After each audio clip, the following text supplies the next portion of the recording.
एक समुदाय का वोट है, उसके पीछे भागो, बाकी लोग बेकार हैं।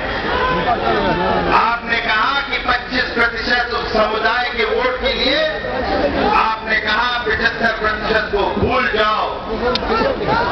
यहां पर विकास की आवश्यकता नहीं है। हम उनके पीछे चलेंगे, हम उनका तुष्टीकरण करेंगे, हम उनके लिए अस्पताल बनाएंगे, खाली उनके लिए बनाएंगे। आप साड़ी को पीछे करके सस्ता करने लगी और आप जुम्मे के जुम्मे अपनी कैबिनेट मीटिंग भी करने लगी।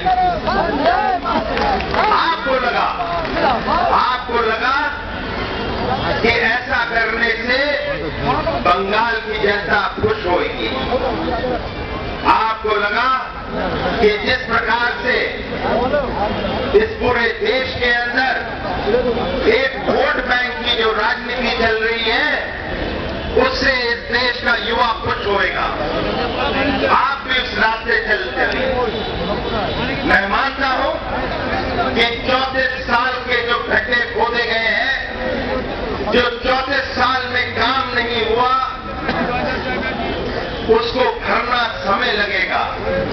मगर आप इस 2.5 साल के अंदर क्या आप उस दिशा में, विकास की दिशा में छोटे मोटे काम तो शुरू कर सकती थी?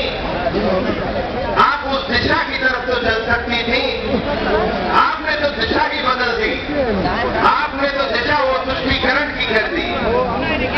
और ममता जी, आपसे एक चीज की उम्मीद तो नहीं थी, चाहे हम विपक्ष में भी रहे, मगर ममता जी आपसे उसकी उम्मीद नहीं थी कि बंगाल में इतना बड़ा भ्रष्टाचार हो जाएगा शारदा चिटफंड के माध्यम से। आपका जवाब क्या मिला?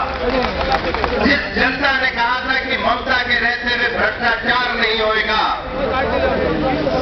आपने उसका जवाब क्या दिया कि ये वामपंथियों के चिटफंड की देन है।